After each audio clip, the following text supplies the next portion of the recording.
Welcome everybody to Solo Ship Week 12. I'm Squirrel Patrol, JM to win. JM, we were saying earlier this season that like once basketball starts, it gets so hard to remember like the last slate, right, by Friday. But I feel like we had the last slate just yesterday.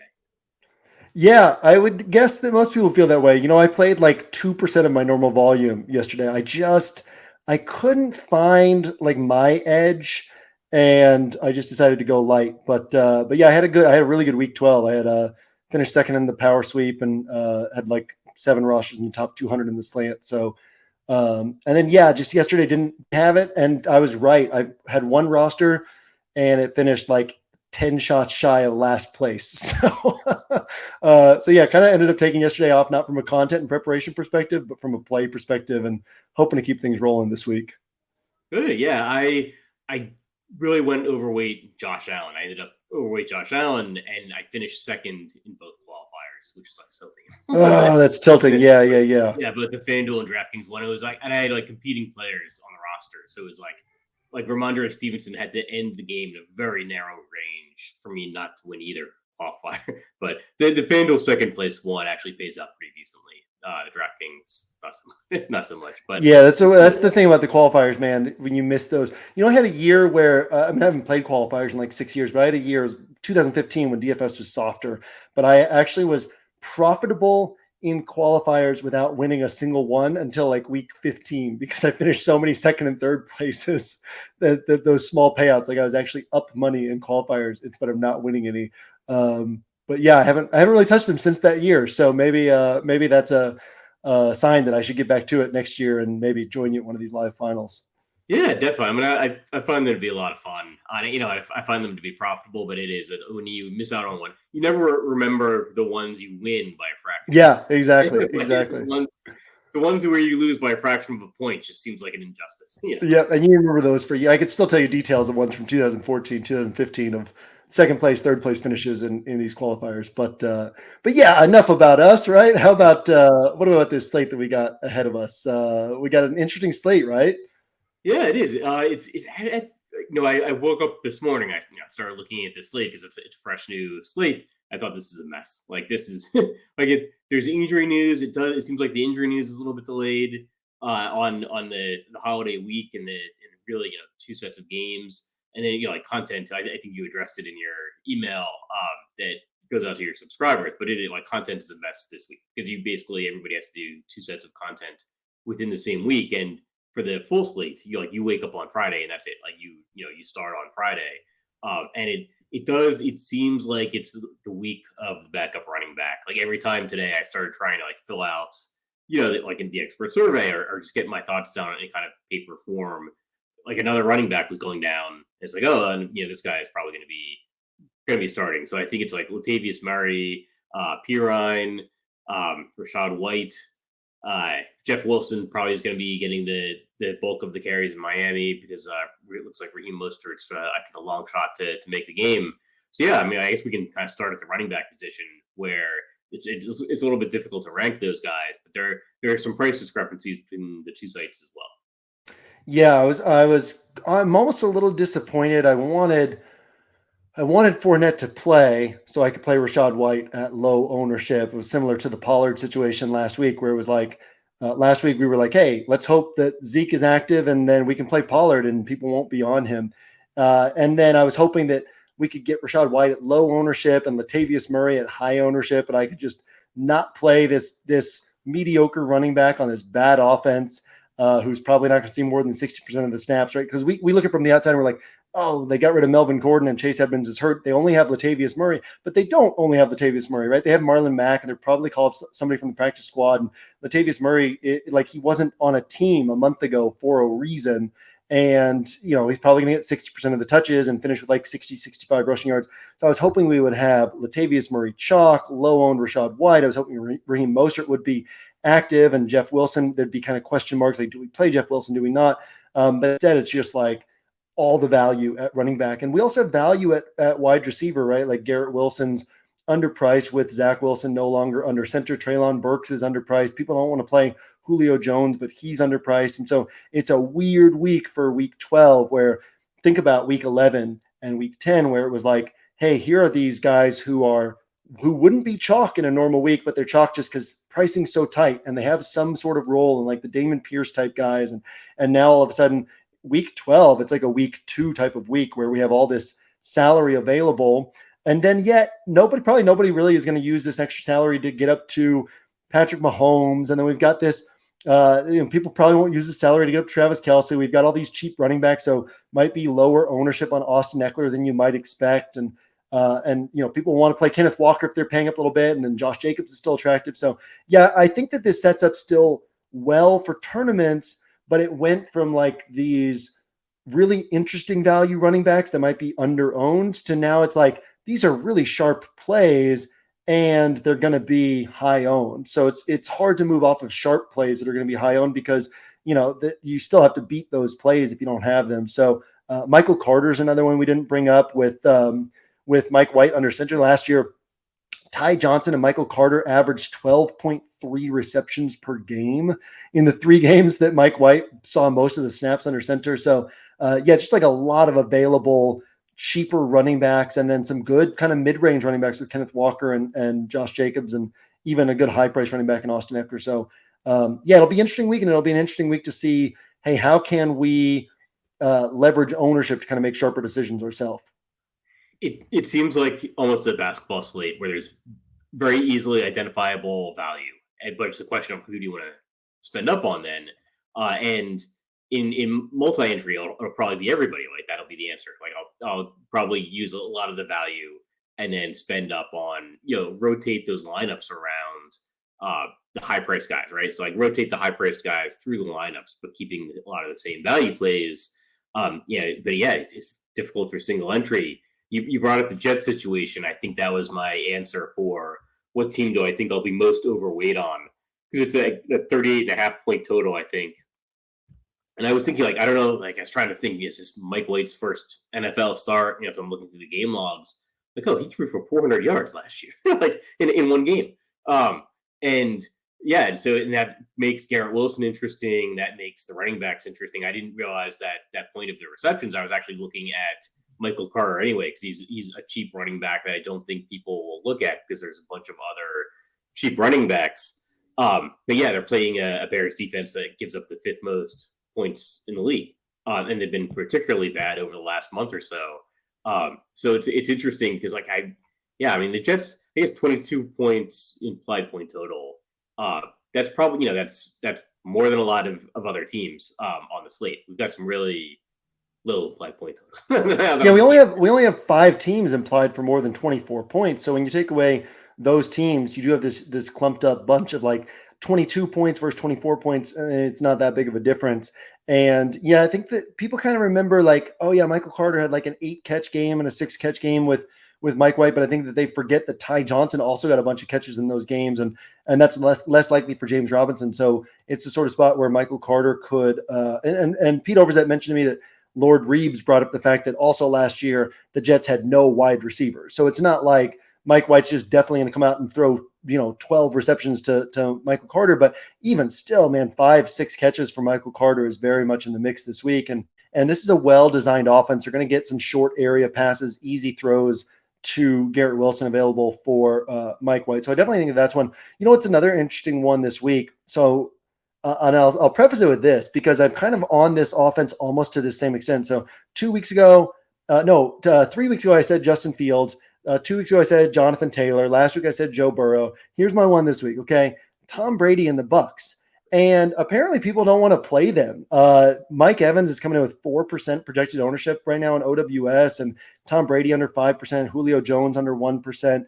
Everybody's going to be on Rachaad White, but this is the Bucks coming off the bye. And I know that they've been bad this year. They've got a low implied team total, but we have seen like a 20-year sample size of Brady coming off the bye, and like they've improved things that they need to improve on. They've gotten rid of things they need to get rid of. And who's to say that they won't come out against a team that's bottom 3 in DVOA, bottom 3 in points allowed, and have a really nice game here. And I think that getting them at low ownership, I mean, my quarterback list is like 6 guys. It's like, it's Geno, it's Carr, it's Mahomes, it's Burrow, it's maybe Kyler. And then it's Tom Brady, and people don't want to play Tom Brady this week. And so if people don't want to play Tom Brady, people don't want to play Tom Brady with Mike Evans. I think that's really interesting. And realistically, Rachaad White's a super sharp play. And you could play Brady plus White plus a pass catcher, or there's so many sharp, cheaper running backs that, let's say Rachaad White has a nice game but doesn't score the touchdowns, gets 16 points, and Michael Carter puts up 24 and Jeff Wilson puts up 28 or 30. Well, you can then end up with Brady, Julio, Mike Evans, and their massive leverage off what will probably be one of the highest owned running backs on the slate. So, if Brady throws for 3 touchdown passes and White doesn't score any, all these Brady passing touchdowns are taking away points from all these Rachaad White rosters. And so I think that's a really interesting one that I'll be paying attention to this week. Yeah, there's a few things to dissect there. One is like the Bucks haven't been on a main slate for a while. Like they're really like out of sight, out of mind, because they were in London. They were, I guess, bye week last week, and then in London the week before that. I mean, yeah, it's been like 3 weeks, and 3 weeks and like 4 slates, right? Since like we had Tampa Bay, and they weren't looking good, but they're still like 5-5. Like they're probably going to make the playoffs. But like they need to do well the second half of the season. But there's like probably no other team that's as good as them in their division. And yeah, like you said, we've seen Brady do better after the bye week. We've seen him get stronger as the year goes on, get the team moving better on offense as the year goes on. And it's tough to find a passing offense like this week. Like there's a bunch of cheap like value running backs, so I think could all do well. But it's harder to pick out like the passing offense that you think will do really well. And each of those cheap running backs kind of has a passing offense that could maybe do well, or vice versa. So I think a lot of people will be on the Miami passing offense, like Tua, Tyreek Hill. They've got a high implied point total. But like Jeff Wilson's definitely a good running back play, although he's got a huge price discrepancy between FanDuel and DraftKings. He's like a value play on DraftKings, and on FanDuel he's more expensive, like by $600 than Alvin Kamara. I think he's like $7,700 on FanDuel. Really? Yeah, which is like the DraftKings equivalent of like 6,500. So yeah, he's 7,700 on FanDuel. Kamara is like 7,100. Like David Montgomery's 7,500. So actually, that might be my strategy this week is to, I think it works in single entry. Like take maybe 5-6 rosters, take some of the cheaper running backs that are going to be very highly owned. I think Rachaad White's going to be very highly owned. I think Jeff Wilson will be highly owned. I think Samaje Perine will be heavily owned. And like alternate the cheap running backs with the passing offenses from that team. I love that Cincinnati passing offense, right? And like people, I guess Jamar Chase is questionable, but like Jamar Chase ends up playing. Then you've got Joe Burrow and Jamar Chase, probably at like very small ownership because everybody's going to be playing Perine.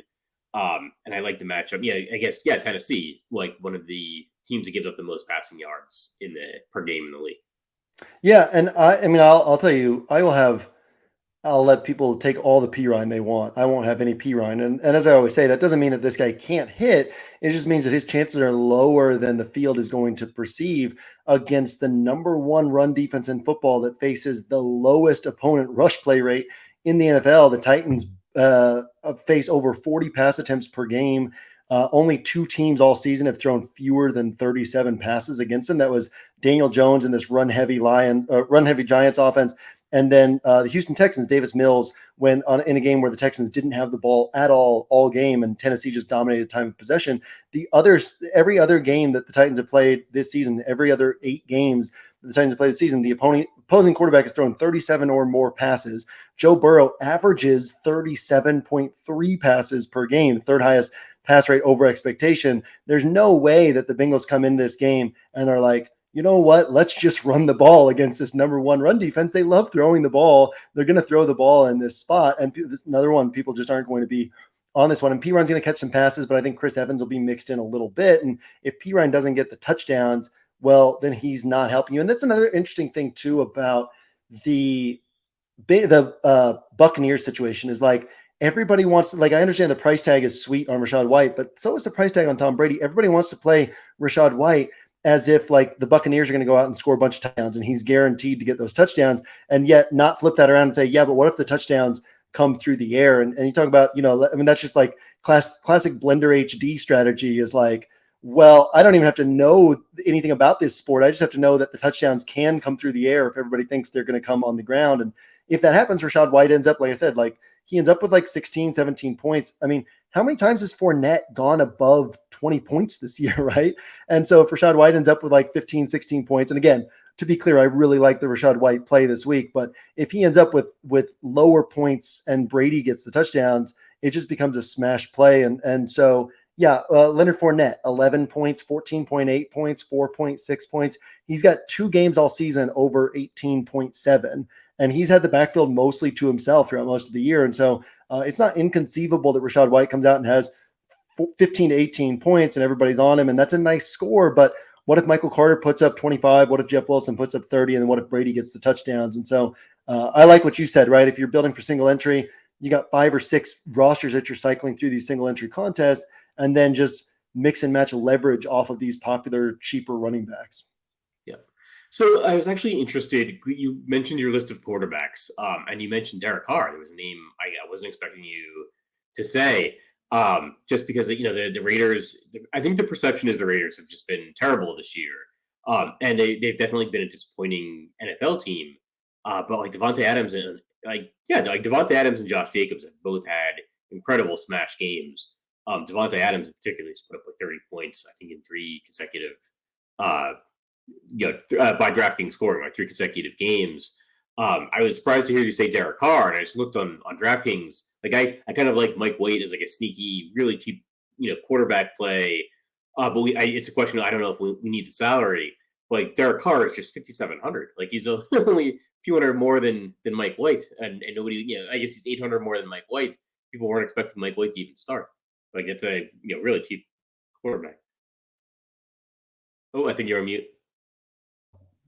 To me, it's just a game environment thing. It's when I'm looking at this slate, what games could end up ascending well above the others. And the only game environment, like obviously Kansas City could smash, Miami could smash and score a lot of points. But in terms of like that Patriots Vikings game last night, where it just ended up being back and forth and both teams remained aggressive. And I took this on underdog parlays. I took the second half under on pass attempts for Mac Jones because I was like, okay, the Patriots are going to come in at halftime and be like, look, we got to slow this game down. We got to get back to our roots. We got to run the ball. And, the game second half started and Tony Dungy was saying, we should expect the Patriots to run the ball a lot more here. And I'm like, yes, I'm going to hit this Mac Jones under. Right. And then like they just kept passing the ball because that was kind of the environment that they were in. The only 2 games that really set up that way are Chargers and Cardinals and Raiders and Seahawks. And in terms of like 2 offenses that can score points and the game could end up being really high scoring. And so when I'm looking at quarterback's kind of thin in terms of sealing games, right? We're Lamar Jackson, unless this game shoots out, we know he's probably not putting up a huge game. He's obviously very interesting. He's going to be low owned, but unless the game shoots out, he doesn't typically put up a big game. And then, Hurts is off of this slate, and Kyler Murray doesn't really run as much these days. And Patrick Mahomes is a good play, but we're kind of missing some of these. Justin Fields is kind of banged up, or he might not start, playing a really tough Jets defense. And so it's like, we're probably just on these yardage and touchdown quarterbacks for the most part. And so then what's the game environment that could lead to one of these quarterbacks having a big game? Derek Carr is definitely not a guy I'm like excited to play. But when I look at who can actually win me a tournament this week, he's on that list. And to what you said about Devontae Adams, we talked about this last week, but again, we'll throw out the Devontae Adams flu game. It's not 6 games in a row that one of Josh Jacobs or Devontae Adams has scored 30 plus points. It is hard to get 30 pointers in DFS, and it's basically a 50-50 coin flip. And every time that one of them doesn't score 30 points, they score 20 points, right? So if you pick the wrong guy, he's getting you 20 points, 20 plus points. If you pick the right guy, he's getting you 30 plus points. And so last week I said, if their game were anywhere but at Denver, I would have had one of them on 100% of my rosters, just mixing, Josh Jacobs on 50%, Devontae Adams on 50%. I had them on like 70% of my rosters last week. This week, I'll probably have them 100%, like one of Josh Jacobs or Devontae Adams, 100% of my rosters, because this offense is so concentrated. And we've talked about that over the weeks, the value of a concentrated offense, that everything on this offense revolves around these 2 guys that now 6 weeks in a row, 6 games in a row, one of these guys has scored 30 plus. And just knowing that you've got a 50-50 shot at a 30-point score is so valuable. And then, I think that Derek Carr tacks onto that in an interesting manner. It's a guy nobody wants to play. And we can go back to Eric Crane's Millie Maker win, right? It's like, you Big T on Sunday morning brought up Derek Carr as just like, hey, here's a guy who can go for a huge game that nobody ever wants to play him. And Crane was like, you know what? Let me get Carr on some of these rosters. And Carr goes out and has this monster game because he has that in him. It just, they come rarely enough that people don't want to chase after it. But then, if he's 2% owned, does it happen more than 2% of the time? Yeah. And on a slate like this, it could have a lot of value if he goes for 30 plus. Yeah, actually, I was doing the Sunday morning show a couple of weeks ago, and it was the week that I suggested, as a great stack on the show. I said, one stack to win it all is going to be Justin Fields and Tyreek Hill, and then Eric Beinford and I were talking about the Raiders that show as well. That was the two things we talked about for most of the show is that Devontae Adams could go absolutely berserk, and nobody wanted to play him because I think he was just coming off the flu game. And there's a bunch of people in chat saying you can't play the Raiders. Like there's no reason to play the Raiders. We're Raiders fans, but the team's just so bad. But it's crazy how there's such a differentiation between fantasy football and real football. The real football. Real football. Chicago's had a disappointing season. Everybody is playing Fields. But they've lost a bunch of games in a row. The same thing with the Raiders. They've lost a bunch of games, but they actually have put up really good scores for DFS for fantasy football. And it's either Josh Jacobs or Devontae Adams, and nobody else has really stepped up. And that's probably not a coincidence. Darren Waller is a major part of their offense, and he's been gone for almost the entire season. Hunter Renfrow has also been battling injuries. It basically comes down to Josh Jacobs and Devontae Adams, and they're getting a huge percentage of the offense, which is all we want for DFS. And people are going to want to play Geno Smith this week, and it's like, but what if Kenneth Walker gets people want to play Geno and they want to play Kenneth Walker? They expect this offense to put up points, but that probably means it's a competitive game. The Raiders won by 6 points, lost by 5, lost by 7. Then they had a blowout win, a blowout lost by 1, won by 9, lost by 2, lost by 6, lost by 5. They're in every single game. So if Seattle is putting up the type of score that has Geno at the top of a tournament, then they're just as likely that Derek Carr is putting up the type of score that has Derek Carr at the top of a tournament, and at much lower ownership. So like a Kenneth Walker, Kenneth Walker takes away points from Geno Smith. You play Kenneth Walker, you play Derek Carr plus Devontae Adams. It's just an interesting way to go. And again, it's not a high percentage bet, but it's a higher percentage than what ownership will think. Yeah, I do. I think Kenneth Walker will be popular, but you bring up a good point because I think Geno Smith is going to be popular as well. I don't know that that's a pairing that makes sense, but running Kenneth Walker back, especially on a week we have a lot of salary, running Kenneth Walker back with Devontae Adams does make sense because Adams is expensive. Kenneth Walker is pretty value priced considering his potential on DraftKings. He's at 6,900. So I like the correlation and kind of the pairing between Kenneth Walker and Devontae Adams, and Derek Carr makes a good quarterback for that kind of team, and we're kind of building a single entry roster right there. Yeah. Do you have any what's your take on this Dolphins passing attack this week? And I'll throw this out there. Texans have allowed the fewest wide receiver receptions, the 6th fewest wide receiver yards, the fewest wide receiver touchdowns, not because they're a tough pass defense, but just because teams don't pass against them. Teams are always leading games against them. It's so easy to run against them. The teams just don't pass against them. You have any thoughts on how you're going to approach Tua and Tyreek Hill? Because I kind of think that they'll probably be somewhat popular this week. And they're kind of the sort of situation where I guess right now we have Tyreek at only 13.3%. That's kind of the spot where it's like, I don't want to play Tyreek Hill, but if he's 13.3% owned, I'd probably end up a little overweight the field as opposed to if he's 20% owned. And then I'm like, cool, that's easy for me to fade him just because I understand how teams generally attack the Texans defense. Yeah, Tyreek is a scary player to fade. I'm probably not going to aim to be underweight on him just because I can distinctly remember weeks when Tyreek Hill was on the Chiefs and he's my fade of the week, and him going for 200 yards in the first quarter against Baltimore. But yeah, Tyreek Hill's a scary player to fade. But I remember us talking about the Houston run defense when they were playing Washington, which might have just been last week or the week before. But we were saying that we could play both Washington running backs against Houston because it's a bad rushing defense. And actually, I think the phrase teams don't feel the need to run, or teams don't feel the need to pass on Houston is actually probably the best way of putting it. Like Houston doesn't have an offense where people are really scared they're gonna like Houston's gonna get out to a huge insurmountable lead, right? Like Houston's not gonna be throwing the ball all over the field. So if you have a good rushing game, why not just run the ball against Houston if they can't defend the run? And if that doesn't work, then you can start passing. But like for the most part, you can just rush against Houston, get a touchdown. They're not going to be able to come back with their offense, and then you just keep rushing the ball. And I think that's how teams end up just running the ball against Houston. Can you imagine being a Texans fan? Are there Texans fans? Do those exist? That would be such a bummer of a season this year, just to have to sit through all these games. But yeah, it's one of those. It's like last week I kept saying that I didn't want to play Mark Andrews because I figured the Ravens were going to go run heavy and all that. But it was like, but if he's going to be low owned, I'm going to be like way overweight the field, right?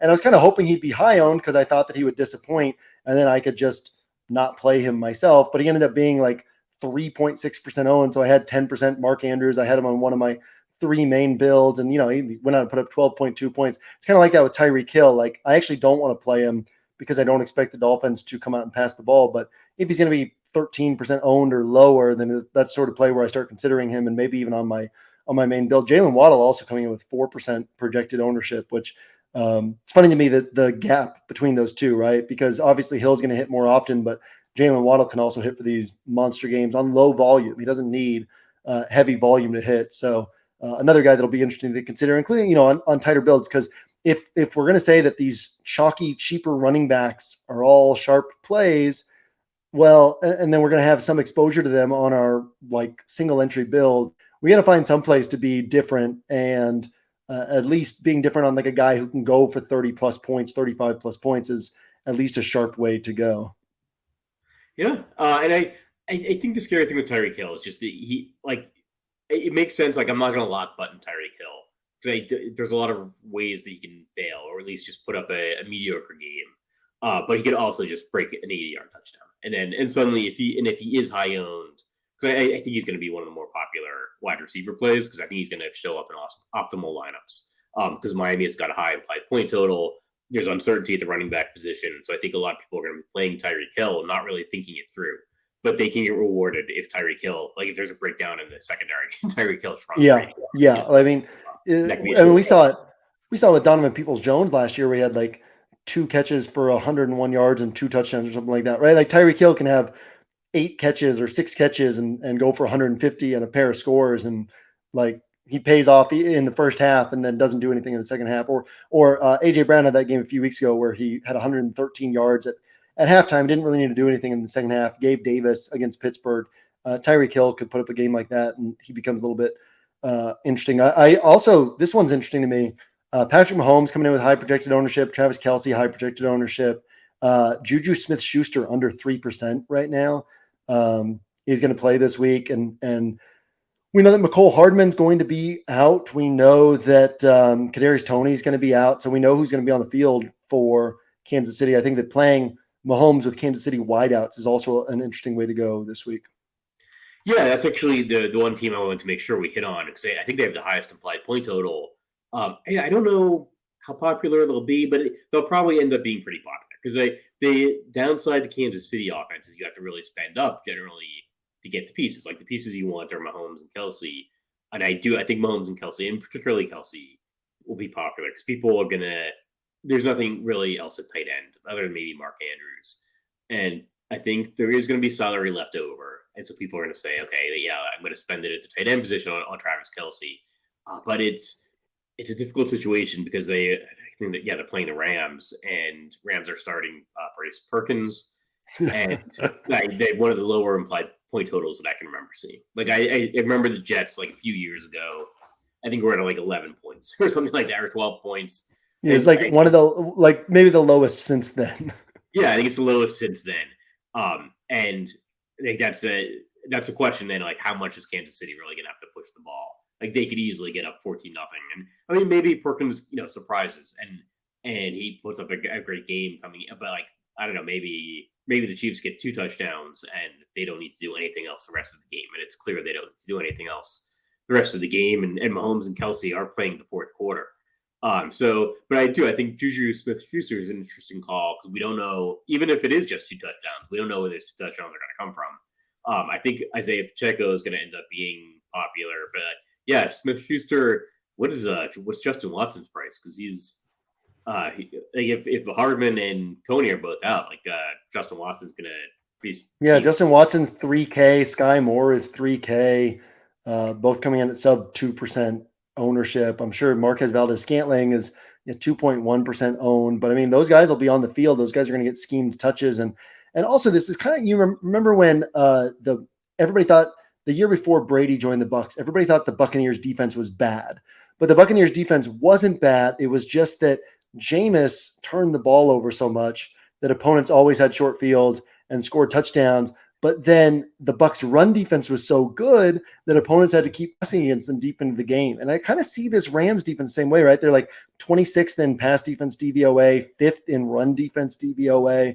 And so there is an element here of like Kansas City, yeah, by the fourth quarter, but in the third quarter, are they going to be like, hey, let's run Pacheco into a brick wall and just go 3 and out and like put our defense back on the field? Or are they going to say, hey, let's keep passing? And the interesting thing about the Rams is they force the shortest average depth of target in the NFL. So it's not like you're just bombing the ball downfield and getting these quick scores. It's like they force you to pass, but short area throws, which is again very much like the Bucs a few years ago. But it's just like you keep completing the passes, you keep marching down the field, and so PPR scoring gets elevated against a team like this. And we saw when Kansas City played that number 1 run defense of Tennessee, Patrick Mahomes threw 68 passes, and that was a competitive game. But still, you could see kind of a game where they're like, well, let's just keep doing short area passes. And then you've got all these ancillary options outside of Kelsey who just pile up PPR scoring with Mahomes throwing the ball 40. Mahomes could throw it 40 times for like 280 yards because it's just a lot of short area passing, but every one of those catches is a full point, and that just becomes so valuable. So yeah, I mean, I do think that those wide receivers become really interesting options on a slate like this where, there's not as much. The Garrett Wilson, if he's going to be 30+% owned, it's easy for Garrett Wilson to not have a monster game for him to have like 12, 15 points. And then all of a sudden people are like, well, I thought this was such a sure thing. And they've all got the same running backs that we have, but we're on different cheap wide receivers than them piling up points on this team implied to score over 4 touchdowns instead of the Jets implied to score 3 touchdowns. So yeah, Kansas City, I think, becomes very interesting this week, and a nice way to maybe find some tournament paths to first place. Or, I mean, that's the type of thing that, like, you get these 1% Kansas City players. Those are qualifier winning type plays right there. If they go for 25, popular guys are going for 12 to 15. It'll be interesting to see how everything shakes out by Sunday. Because at 3,000, like Watson and Sky Moore are both really interesting. Like the third wide receiver for the Chiefs, a team that's got the highest implied point total in the week, one of the higher we've seen on the season, and the season doesn't have like a ton of outlier implied point totals or scores. Like 3K wide receivers are hard to find on DraftKings, and I wonder if they'll become popular, and if they don't, then that's a great shot. You go cheap at wide receiver, then maybe you're spending up a running back and you're avoiding some of the cheap running backs, like the Latavius Murrays or like cheap running backs you don't necessarily have a lot of confidence in. I actually wanted to talk about the other side of that game, but not the Rams. I wanted to talk about the Chiefs defense. Yeah. It's actually the other big price discrepancy that jumped out at me looking at the slate is that the Chiefs are one of the more expensive defenses on FanDuel. They're like one of the cheaper, they're only 2,800 on DraftKings. And we don't talk about defenses often, but I think that could end up being pretty chalky by the end of the week. And that's a great way to get different in single entries. Yeah, especially in single entry, right? That if they're like 30% in the Millie Maker, they're going to be 50% in single entry. Yeah, I mean, it's almost one of those things that if they don't score a touchdown, right, then they're not. I mean, they're probably going to put up 8 to 10 points no matter what. But if they don't score a touchdown, they don't end up burying you for not having them. And if you get the defense that does score a touchdown, then you're sitting pretty. Like Kansas City has 2 games all season of double-digit defense special teams points. Only 4 picks and 6 fumbles recovered, only 10 turnovers forced. And, just because you got a backup quarterback doesn't mean that they're going to turn the ball over a bunch. Granted, Chiefs have 32 sacks, which is near the top of the league. And we know how bad the offensive line is for the Rams. But, if you're Sean McVay, what are you going to do? You're going to scheme up a lot of short, quick passes, try to avoid those sacks. And yeah, I mean, you don't get that many points for holding an opponent to 13 total points, right? It's like that's still only one defense special teams points. You need the sacks, you need the turnovers, you need the defense special teams touchdowns from there. I'm kind of hoping I'm hoping Justin Fields plays, because Justin Fields is still taking, I think, the most sacks in the NFL. He's still capable of turning the ball over. He's got the shoulder issue. He's probably not going to run as much. The Jets are a very zone dominant defense, which makes it harder for quarterbacks to run against them. And so I could see the Jets defense at just a few hundred more, 3,300, putting up a much better score against Justin Fields at way low ownership than Kansas City puts up. And then if Trevor Siemian starts, I think a lot more people will get onto that Jets defense. And so then they become a little bit less attractive. But yeah, I mean, Kansas City, listen, Kansas City defense special teams play, great play. But when we're talking about tournaments, it's pretty easy for them it's a fragile play still. It's pretty easy for them to get 6 to 8 points, and then doing something different there is a nice little edge. I think it's rare that the super popular defense puts up a ton of points, because the super popular defense is often playing against a backup quarterback who has a coach that knows he's playing a backup quarterback. So Yeah. he's not designing all these really super risky plays. And a lot of times, if it's a rushing quarterback like Bryce Perkins, seems to get a lot of rushing yards, at least in the preseason. Like, they're designing just a lot of quarterback rushes, and that's not necessarily something that leads to interceptions, or it can lead to sacks and fumbles, but it's not necessarily going to lead to a pick six or anything like that. So I think defense is a good way to get different. I guess, yeah, we're a little over time. Any last thoughts? Anything to wrap it up for the week? Are you going to play Bryce Perkins in a large field qualifier this week? Get some of those rush yards? I probably will. I'm probably going to play. I kind of like it. Like it. I'll throw him on like 3% of MME builds. Talk about massive leverage off of that Kansas City defense. No other final thoughts from me than that. I mean, I really like this week. I think that we have to account for the fact that most of the chalky running backs are, or I should say, there are enough good chalky running backs that some of them are going to hit. And so you don't want to go too far off the board at running back, but there are a lot of places where you can go off the board in terms of salary allocation. There are a lot of places where you can go off the board in terms of stacks. There are a lot of places where you can go off the board at pass catchers. So definitely a week I like a lot, right? Play some of these chalky running backs and then just do a lot of other things differently this week. I agree. Yeah, and I'll say, just a final note, it feels like the plays that we're finding today are like last minute plays, right? Like the running backs that are going down, and I think people are going to think some of these guys are sneakier than they are, and we could end up seeing, we could end up seeing some really high ownership percentages as people think, well, nobody's been on this guy because we've all been thinking about the Thanksgiving slate up until Thursday. But yeah, we'll see how it shakes out. That'll do it for this solo ship. Good luck to everybody this week, and we'll see you guys next week.